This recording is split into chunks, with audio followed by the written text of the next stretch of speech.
Good afternoon, everybody. How are you? Good. It's good to see all of you. I want to start by addressing the horrific act of violence that took place on Sunday in Boulder, Colorado. President Trump and the entire administration's hearts go out to the victims, and they are in our prayers during this unimaginable time.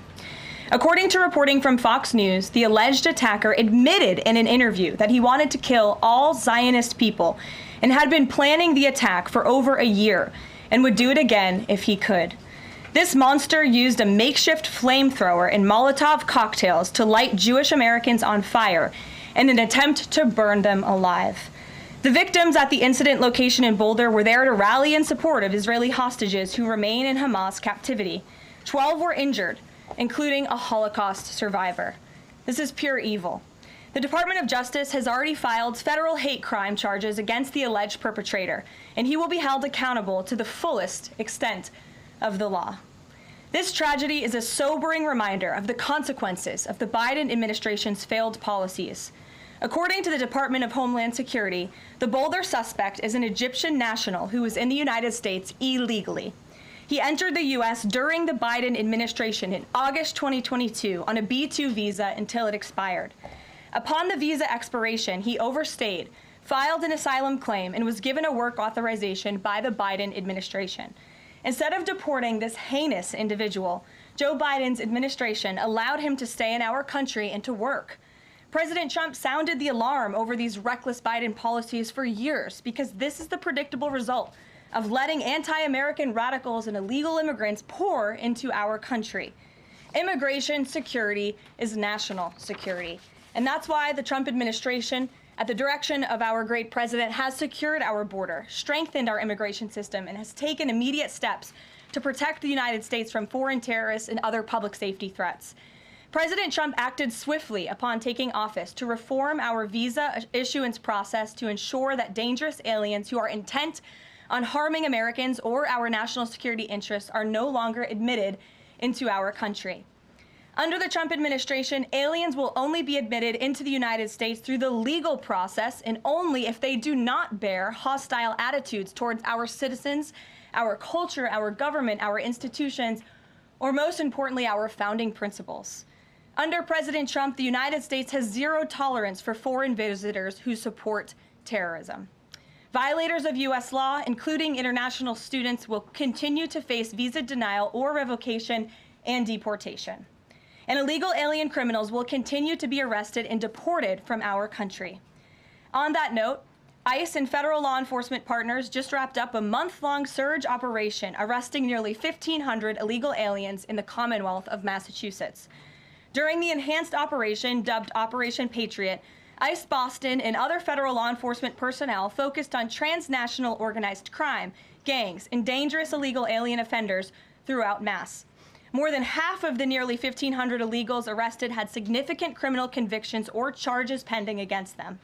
Here are just some of the violent illegal aliens who were removed from communities in Massachusetts during Operation Patriot. A Salvadorian national with active Interpol red notice for aggravated homicide.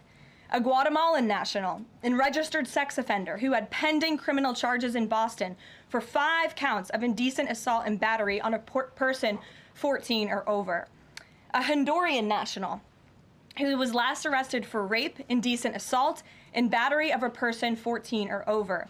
A Colombian national charged with kidnapping, aggravated rape, and indecent assault and battery on a person 14 or over. And a Guatemalan national who was convicted of murder in Boston. Also, a Brazilian national who was charged with aggravated rape of a child by force and possession of child pornography. Again, these are people who were living in the Commonwealth of Massachusetts. And lastly, a Salvadorian national whose criminal history includes charges of aggravated rape of a child by force. I don't think anybody in this room wants these types of heinous criminals in your communities. And it's thanks to this administration that they are being removed from our country. When Democrat-run jurisdictions released violent illegal alien criminals back into communities after making arrests instead of turning them over to federal immigration enforcement like they should, those Democrats are putting law-abiding Americans at risk. And these insane policies force law enforcement officials to make much more difficult arrests that put their lives, our law enforcement lives, in jeopardy. President Trump is incredibly grateful for our heroic officers on the front lines getting these violent, illegal alien invaders out of our communities. Law and order is back in America under President Trump. And on that same note, there are new crime statistics that show crime is plummeting. In fact, Politico summed it up like this. Murder rates are tumbling across the U.S. in 2025. Homicide stats are down at least 20% over last year. And we could be on course for the lowest number on record. With President Trump in charge, the days of criminals being put over victims are over. On the topic of immigration, the Washington Post just ran one of the most ridiculous headlines ever, even by their standards. And on my very first briefing several months ago, I said I would hold anyone accountable in this room. The Washington Post actually had this headline, "The mysterious drop in fentanyl seizures on the U.S.-Mexico border." How is this mysterious? There is no mystery about why there is a decrease in fentanyl coming into the United States. This administration's strong border policies are the reason there has been a decrease in fentanyl trafficking. His strengthened relationship with Mexican President Sheinbaum and all of the measures he has been taking to deter illegal human and drug trafficking at our United States southern border is the reason for plummeting fentanyl seizures at the U.S. border. There is nothing mysterious about that, and we'd like to see the Washington Post update their headline accordingly. This is clearly trying to intentionally manipulate the minds of the Americans, and I think the American people understand why there's been a fentanyl drop. In our office responded to this inquiry. We provided a whole host of the reasons that fentanyl seizures at the southern border have dropped, and the Washington Post refused to run them, and that's despicable. In other news, positive economic reports continue to flood in. Inflation dropped to 2.1% in April. Personal income increased 0.8% in April. So inflation is down and wages are up. That's almost triple the expectations and against the doubts of nearly everyone in this room. And we also saw the largest monthly decline in the trade deficit on record as a result of President Trump's very powerful tariffs. Lastly, the price of eggs has dropped more than 61% since President Trump took office in January. I remember my very first briefing, I was asked about the cost of eggs. The reporter tried to insinuate it was this administration's fault, even though he had only been here for a few days or weeks. It was a result of the previous administration's terrible policies, and in record time, this president has fixed that problem that he inherited from Joe Biden, and now egg prices have dropped 61% since this president took office. There's a lot of good news, and I'm sure you have a lot of questions, so let's get to them. We have just the news in our new media seat today. Amanda Head, thank you for being with us. Why don't you kick us off? Sure, thank you so much. There is a disturbing trend of anti-Semitism turning into terrorism. Of course, the Boulder, Colorado instance that you just mentioned, the 2 Israeli embassy staffers who were murdered, Pennsylvania governor's mansion with the Jewish governor inside getting set on fire. Does the president consider this domestic terrorism? And as such, are there official alerts to law enforcement, BOLOs, task forces, things like that? The president has made it very clear, as he said in his statement yesterday, that yes, these anti-Semitic acts of violence are do qualify as terrorism, and he does not want to see terrorism or violence of any form taking place in the United States of America. And as for specifically anti-Semitic terrorism and anti-Semitic acts of violence and those that are targeting Jewish Americans, this administration has done more to combat that violence than any administration in history. And one incident is one too many, and I think, frankly, that's something the previous administration was not willing to say. This president will stand up for Americans of all religions, of all faiths, of all creeds, and we will continue to look at policy measures and actions that we can take in addition to the actions that have already been taken to curb this anti-Semitic violence. And to Jewish Americans at home, across the country, this president has your back. And then on another issue, back in February, Secretary Kennedy created a commission to re-examine the childhood vaccine schedule. But there are still states outstanding like California, Connecticut, Maine that are not allowing any religious exemptions for kids not only to go to school, but to participate in sports and extracurricular activities. Would the president want to see religious exemptions allowed across all 50 states? And how do you enforce that, especially with states like California that are already defying the president on the men and women's sports issues? Generally speaking, I know the president supports religious exemptions for families when it comes to vaccinations. As for the instances in those specific states, I'll have the administration and the White House look into it and see what executive action, if any, we can take on that front. Thank you. Kelly. Good afternoon. We're now in hurricane season, and obviously there is great concern every year about the potential for that. Can you speak to how the president is planning to have the level of support, should it be needed, to be as it has been with a reduction in the workforce? And is he still comfortable with Administrator Richardson, who had talked, whether joking or not, about not being aware of a hurricane season for this country? What is the president's level of briefings on what may be required? If you could give us kind of an overall update on that. Sure. Well, of course, we know that we are into hurricane season now, and I know FEMA is taking this seriously, contrary to some of the reporting we have seen based on jokes that were made and leaks from meetings. But Secretary Kristi Noem and the FEMA leadership are all over this. They are committed to ensuring that federal resources and tax dollars are there for Americans in need, and the president continues to review requests for emergency aid and carefully considering them. However, this president has made it clear we're not going to enable states to make bad decisions with federal tax dollars and then have the federal government later have to bail these states out. We want to see states be responsible with their tax dollars to do as much as they possibly can, and then the president will deeply and thoughtfully consider any requests for federal aid that come to his desk. And I think some of the media reporting we've seen on this is frankly sloppy and irresponsible. There are serious people who are taking this issue seriously, starting with the president himself, who, as you know, on his first domestic trip back in office, visited both North Carolina and California, both of which were, of course, hit by natural disasters when he wasn't even president, but he took ownership of that and visited those places and those people immediately. Is it Brian? about hurricane season appropriate, though, now that this is serious business, as you talked about? It's serious business, Kelly, and I'm not going to engage in such fodder with a question like that. Brian? Thank you, Caroline. Reuters was reporting that there is a letter that is meant to be sent to other countries, which would give these countries a deadline of Wednesday to produce their best offer on the trade matter. Why does the administration feel the need to send this letter? And I have one more follow-up on trade. Sure. I can confirm the merits and the content of the letter. USTR sent this letter to all of our trading partners just to give them a friendly reminder that the deadline is coming up. And they are in talks. Ambassador Greer, Secretary Besson, Secretary Lutnick are in talks with many of our key trading partners around the globe. As you know, Brian, I know the Wall Street Journal has covered this quite heavily. And they continue to be engaged in those discussions. And this letter was simply to remind these countries that the deadline is approaching and the president expects good deals, and we are on track for that, I will emphasize. On the trade side, though, when the deal with the United Kingdom, there was this idea of a reprieve on the auto tariffs. Is the president looking to do another similar deal on the sector-by-sector reduction in tariffs, or is this more going to be deals related to the reciprocal tariffs that were announced months ago? Well, as I've said previously from the podium, and the president has discussed as well, each country has unique advantages, unique challenges to it based on their markets and what they export to us and what we export to them. And so that's why the president smartly advised his trade team to engage in tailor-made deal-making. And we saw that with the United Kingdom, and we will see that with other countries as well. Kate. Does the president support the Senate moving forward with a bill imposing heavy sanctions on Russia? Look, the president has spoken about his position on sanctions on Russia. He has smartly kept this as a tool in his toolbox if necessary, but I think the Senate and everyone on Capitol Hill respects the president is the commander-in-chief for a reason.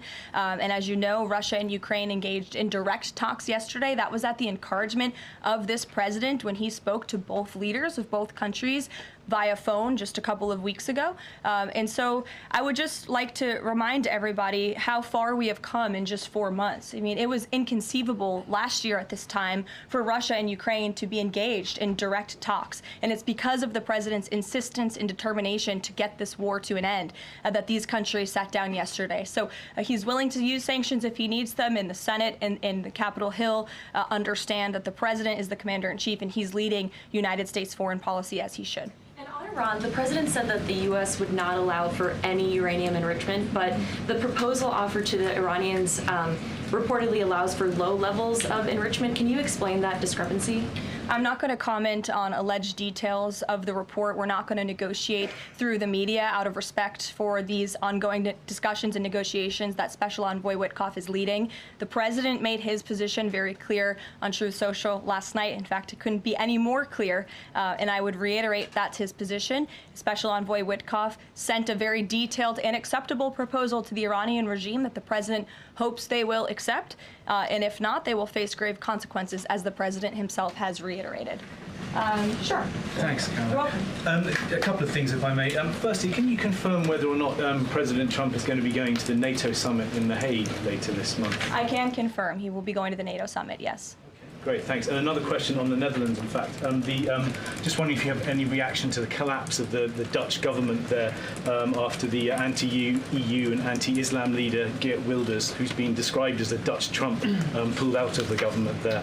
I don't have a comment on that, but certainly we should and we will get you one, okay? Thanks. You're welcome. Brett. Thanks, Caroline. I wanted to ask, a couple days ago, the president announced that he was withdrawing the nomination of Jared Isaacman to lead NASA, citing a thorough review of prior associations. I wondered, why did this review happen just now, after the nominee was so far into the process? And can you explain the president's thinking on who he might choose? Look, the president reserves the right to nominate individuals to key administration posts. He also reserves the right to remove those individuals if he chooses, just like he reserves the right to fire anybody in the executive branch that he wants. And so a new replacement for NASA will be announced very soon, as the president himself said. Was there something in particular that came up that caused the president concern with this nomination? The president wants to ensure that all of his nominees are aligned fully with the America First mission of this administration. And again, he will be announcing a replacement very soon. Andrew, go ahead. Thank you, Caroline. You're welcome. It's been just about a month since President and Prime Minister Starmer announced... Can't see you all the way back there. Phil's head is in the way. There you go. So it's been just about a month since Prime Minister Starmer and President Trump announced that the U.S. and U.K. had reached a trade deal, That's right. or at least a framework for a deal. Now there are at least some conservative MPs in London who are complaining that Parliament has not yet seen the text of any deal. So I'd like to ask you from this side of the pond, is there a text for the deal ready to be released, submitted, and if not, when can we expect it? And then I have one more. There's most definitely text with this deal. There is language that this side has seen. You'll have to ask the UK Parliament why they haven't seen it from their own government. I obviously can't answer that question. And on Jonathan, Caroline, one more on Ukraine, go ahead, please. Jonathan. Sure, go ahead. On Ukraine, it's been a couple of days since Ukraine made that audacious drone strike on Russian airfields. The president hasn't said a word about it, and usually he's not shy about making his thoughts known on the war. Or, it's not bad on the war or any other subject. What have you heard from him on this audacious drone strike? Is he surprised? He said that Zelensky didn't have the cards when they met in the Oval Office a few months back.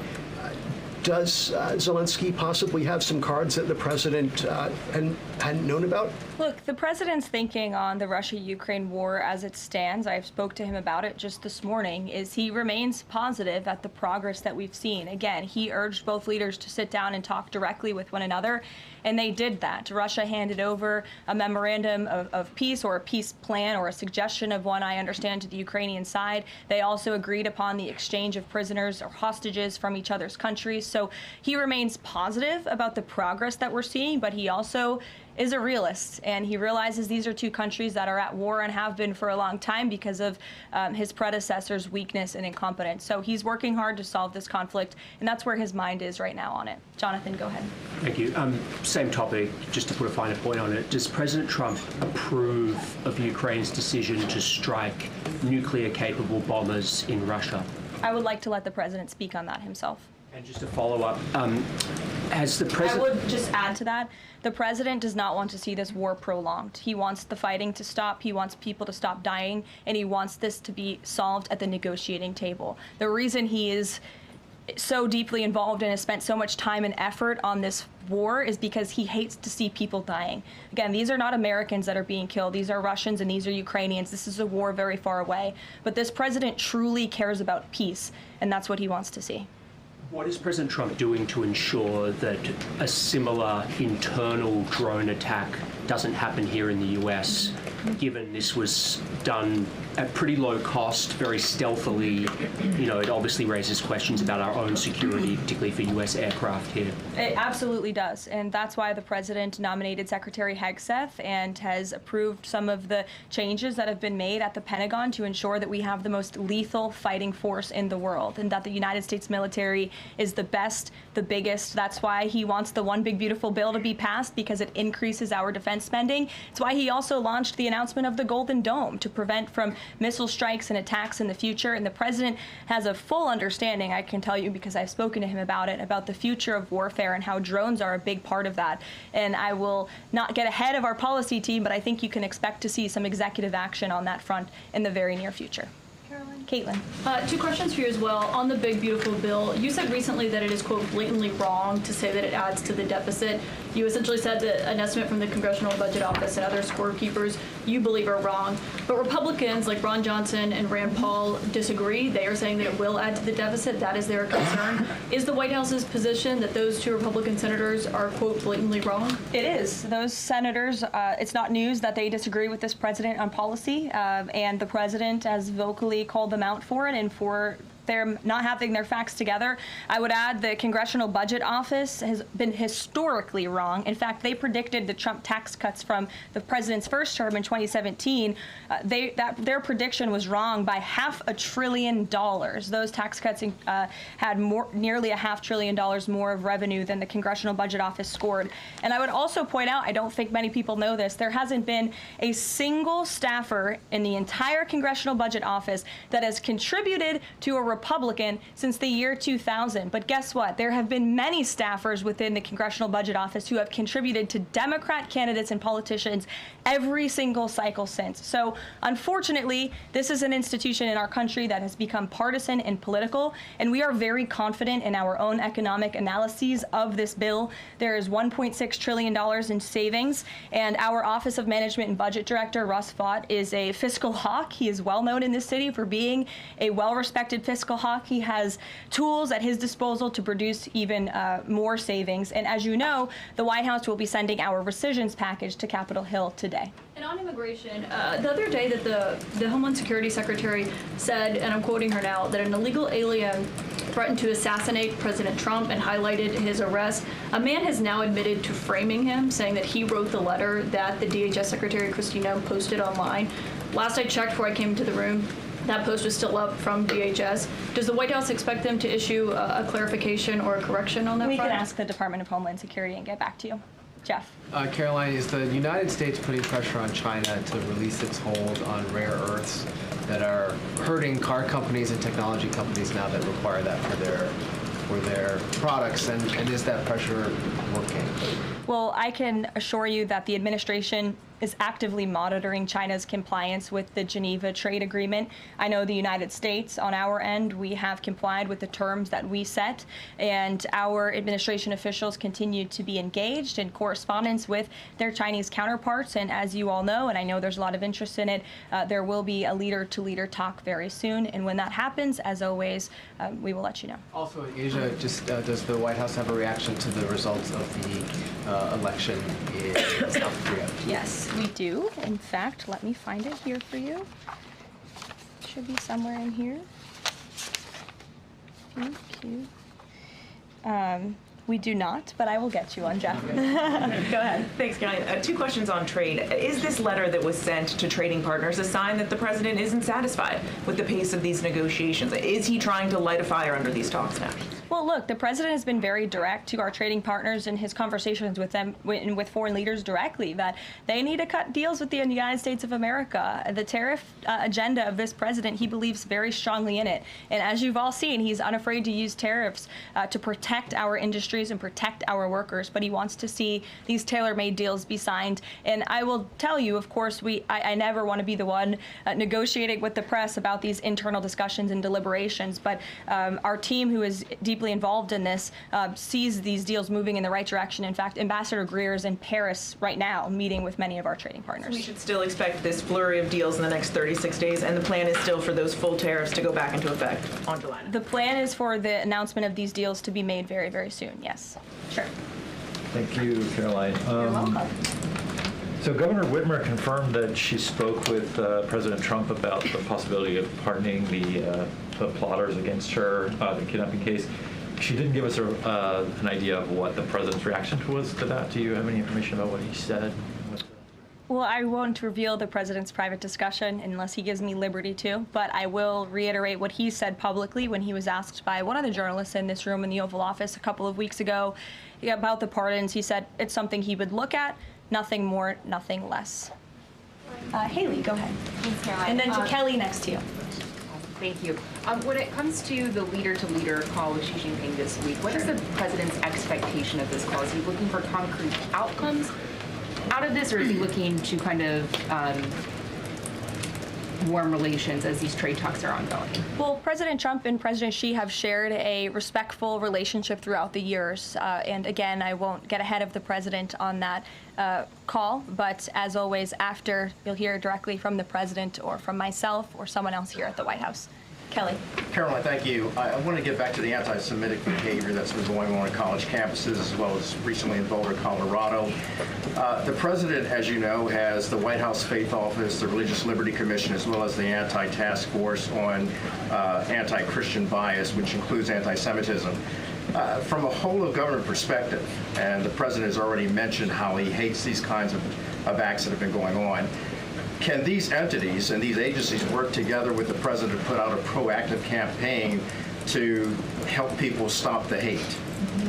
I think the president himself has been leading on this, Kelly, and has been incredibly clear in his rhetoric that he is not going to tolerate such hate or behavior in the United States of America. And you will see that rhetoric being followed up by action from the Department of Justice, who is seeking to prosecute these cases to the fullest extent of the law. And I know the Attorney General and the FBI Director were very quick to call this what it was, targeted terrorism. And there was some, I think, criticism from the media, and well, at least pundits I saw on television saying, are they too quick to jump here? No.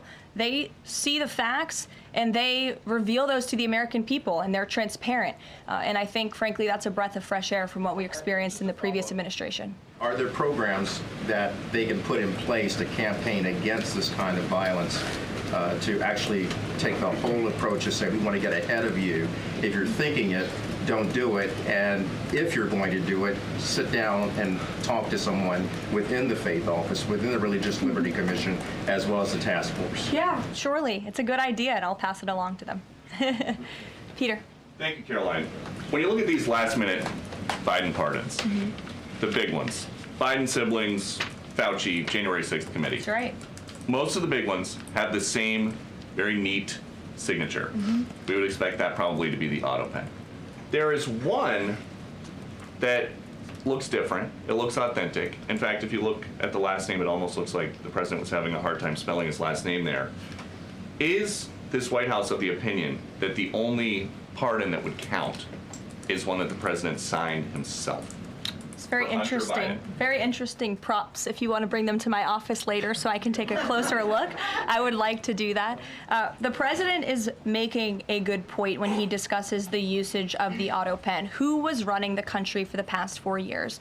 Perhaps those documents were signed with the autopen, something that this, I believe the Department of Justice is looking into. As you saw, Ed Martin made an announcement at the Department of Justice this morning to launch an investigation because the American people deserve answers. Is there any concern that this president, who won the election on a promise to fix the economy and close the border, that focusing and scrutinizing these Biden pardons is looking into the past instead of looking forward. I think in comparison to the amount of time this president has spent on securing the border, on fixing our economy, I just read out for you an entire list of economic accomplishments. Look at the border numbers, look at the time and effort he's divulged into solving the global conflicts abroad. It pales in comparison, but it still, nevertheless, is a very important issue. And it was a huge issue that sent the president back to this White House. The Americans saw with their own eyes a mentally incompetent president, and they want answers for that, and the president believes they should have And them. something that just Go crossed, ahead. Karoline, how mad do you think President Trump is going to be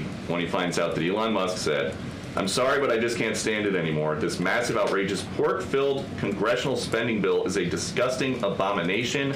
Shame on those who voted for it. You know you did wrong. You know it." Look, the president already knows where Elon Musk stood on this bill. It doesn't change the president's opinion. This is one big, beautiful bill, and he's sticking to it. Tamara. Thank you. The National Security Council was reorganized, or some staffing changes were made the Friday before Memorial Day. I'm hoping you can explain sort of the new structure, what the structure is of the National Security Council, what the goal is in terms of staffing levels. What is the new National Security Council mode? Well, as with everything in this White House, it is a top-down approach. The president is here. He is president. He's not an autopen like the previous president was. He's very much involved in literally every policy discussion and decision that takes place. And we felt it was best to reorganize the National Security Council to respond to that top-down approach that we have here in this White House, and to streamline the efficiency and the effectiveness of the National Security Council. And I would add that Secretary of State Rubio and now National Security Advisor Rubio is doing a tremendous job at leading the National Security Council. He knows the president. He understands where the president is on these issues. He's great to work with here at the White House. I can tell you that. I appreciate seeing him a lot more in the building. And he and the president and the entire National Security Council, who's made up of great patriots who love this country, are doing a tremendous job on the many conflicts around the world that this administration inherited. Is there a goal staffing level? I'm sorry? Is there a goal for the staffing level, like a number of people who would be in this National Security We Council? just want the National Security Council to be as efficient as possible, and if staffing needs are necessary, I'm sure Secretary Rubio would not mind hiring people if necessary, but again, we've been working with them day in and day out, and they're chugging along and doing great work. Sure. Thank you, Caroline. Two questions, if I can. President Trump got involved himself in presidential election in Poland by supporting a conservative candidate who ultimately won. Yeah. What does it mean for the future U.S.-Polish relations? What's likely to change? Well, I believe the president is obviously pleased to see the result of the Polish elections. He met with Karol Nawrocki, if I'm pronouncing that correctly. Yes, Nawrocki. Okay, thank you. I appreciate your insight on that. He met with him at the White House, and he told them, you're going to win because you support common sense. And he supported strong borders in Poland. He supported an end to the woke, radical DEI stuff that we've seen not just here in the United States, but really take over Europe and, frankly, the whole world. He was very outspoken about that. And I was reading the reports about how the Polish people felt about this man, and they felt like he was putting the needs of Poland first. And that's a very refreshing feeling, one that we know very well here in the United States of America. So, as you know, the United States and Poland have always had a very deep and strong relationship, friendship. They're a great ally, and I know the president continues to look forward to working with them. We have one more on Ukrainian drone attack on Russia. Was President Trump informed in advance by Ukraine that the attack is coming? He was not. Carrie. Caroline, so I just want to go back to the issue on the anti-Christian bias as well as issues on anti-Semitic issues. Senator Grassley just put out a report saying that the FBI files have shown that the Catholic group targeting was way more prevalent within the FBI during the Biden era than was previously shown, as far as former FBI Director Christopher Wray was putting out there during congressional testimony. Can you discuss here what President Trump would like to see in terms of consequences within the FBI as far as those who were involved? Also, the second question, if the DOJ finds that the autopen was used by by President Biden. Should those actions that were used with the autopen, should they be null and void? I'm not going to get ahead of the Department of Justice's investigation into the usage of the autopen. And again, the question is not, was the autopen used? It's whether or not the President of the United States knew it was being used, and if not, who was using it in his name, which is clearly illegal behavior. Deanna. Thanks, Caroline. One on foreign policy, one domestic, if I can. Sure. On foreign, just speaking to the president's Truth Social post about Iran recently, saying that there will be no uranium enrichment. Is he saying that that's a red line for him, or no? I already answered this question. The president's been very clear about where he stands on that. Okay, and then on domestic, there is a report that Laura Loomer met with the vice president today. Can you speak to her relationship with the administration and if she's informally advising in any way? She is not. I do know she met with the vice president. As for what was discussed in that meeting, I would defer you to his team. Thanks, Caroline. I had one question on anti-Semitism, one question on China. So for years, radical leftists and Islamists have been calling for so-called globalize the Intifada. Do you believe this is a call for violence against Jews? And do you think these attacks on Jews around our country is what globalizing the Intifada looks like?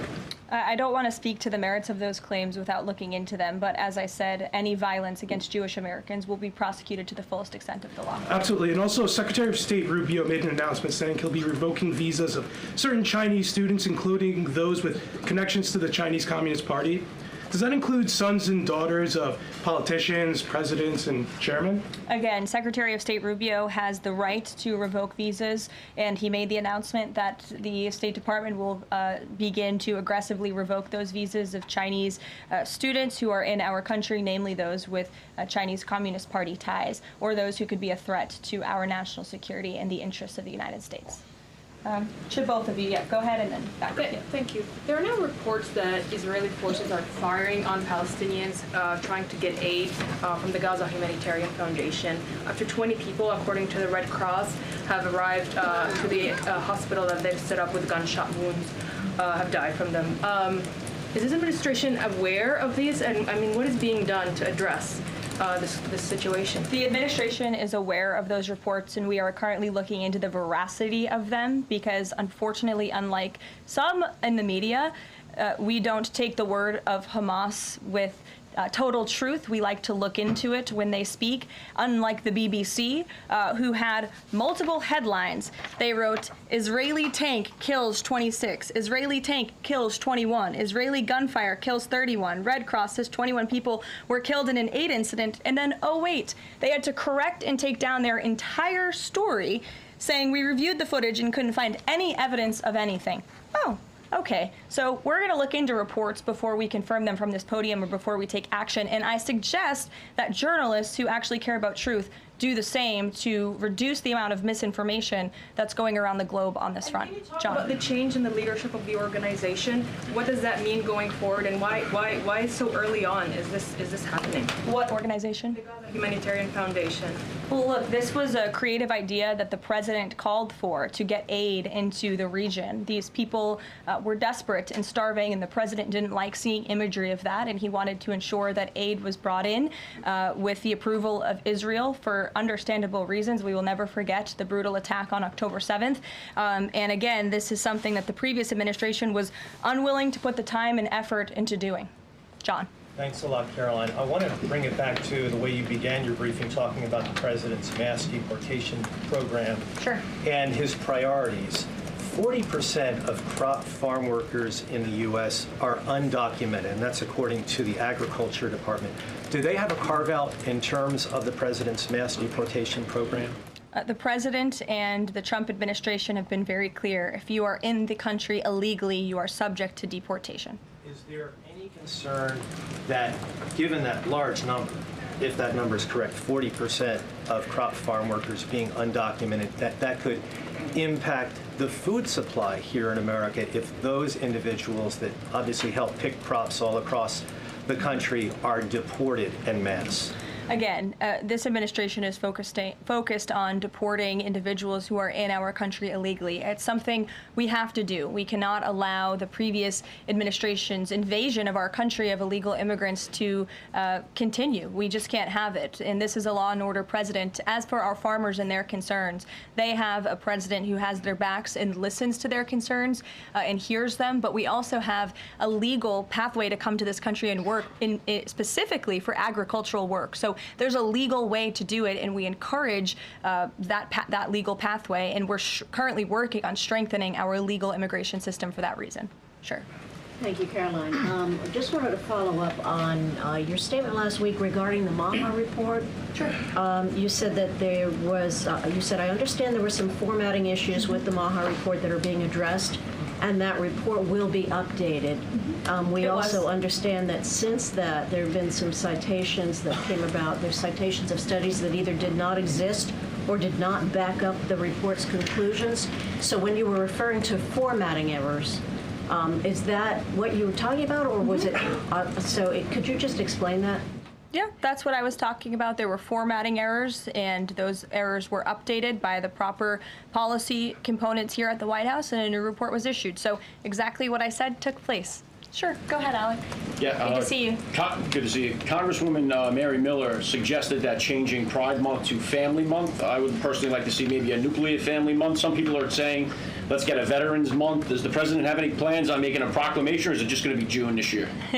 Well, there are no plans for a proclamation for the month of June, but I can tell you this president is very proud to be a president for all Americans, regardless of race, religion, or creed. Caroline. Reagan, go ahead. Thank you, Caroline. And then I'll go to you. Thank you. You're welcome. Colorado passed sanctuary protections for illegals 1 month before the terrorist attack this weekend. 2 questions. Why did the DHS remove the sanctuary cities list that it had published, which was ordered by the president? And then what is the administration going to do to further crack down on sanctuary jurisdictions to prevent attacks like what happened in Colorado? Sure. The Department of Homeland Security will be issuing a new list of sanctuary cities, an accurate list of sanctuary cities. As for what we're doing to crack down, the president has signed various executive orders and has directed the Attorney General to prosecute federal, state and local officials who are not complying with federal immigration authorities and, most importantly, federal immigration law. Thanks, Caroline. Thank you, Caroline. Oh, yeah, Caroline. Thank you very much. Go ahead. So, does the president take calls from foreign leaders on the tariffs on steel and aluminum? Does he still intend to double them tomorrow morning? The president will be signing that executive order today, and steel and aluminum tariffs will be going to 50%, yes. No way it's going to change, or it's going to be suspended? He made that announcement in Pennsylvania, and he plans to deliver on that promise to Pennsylvanians. And why is he hiking it? And Ed, go ahead. I can answer that, but go ahead, Ed. Oh, yes. Thank you, Caroline. So a Chinese Foreign Ministry spokesperson today said that the U.S. imposed harmful measures like new chip controls and pledging to revoke Chinese student visas. So are the Chinese the victims in this trade back and forth? Look, I don't think anyone is the victim. These are two strong countries, and as I said, the president has a good relationship with China's president and leader, and that discussion will take place later this week. And what other authorities is the president looking at for tariffs should the decision of the appeals court not go his direction? Well, right now, his tariffs remain in effect. We spoke at length in my briefing last week about that decision that came down from the International Trade Court, which has been put on pause because the president absolutely does have the authority to implement tariffs and to declare a national emergency for our crippling trade deficit. He could always have the power to use Section 202 or Section 301 as well to impose tariffs if he deems necessary, especially Section 202 tariffs, which are sectoral, as you know, to protect our critical supply chains here at home. Thanks, Caroline. You're welcome. You've got U.S. business leaders begging for certainty. So why did the president suddenly decide to hike tariffs on steel and aluminum again?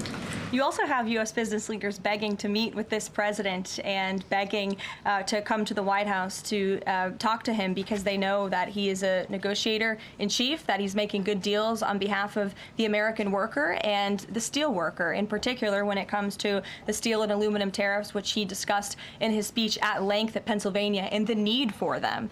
And I would just add, I was at that speech on Friday with the president, and there were 2,000 steel workers and their families in the room. many of them wearing their hard hats. I spoke to one backstage who said this is the greatest thing that has happened for that community in Pittsburgh, Pennsylvania in 60 years, because this is a president who doesn't just talk the talk, he walks the walk too, and he's delivering on his promises to bolster our steel and aluminum industries in this country and to protect those jobs. If not for this president, that steel plant in Pittsburgh, Pennsylvania would have closed. Those jobs would have been lost, and the president saved that company, he saved those jobs, and he's saving that community, and that's the intention of the steel tariffs, which he will sign later this afternoon. Thank you very much, everyone. We'll see you later. Friday for she.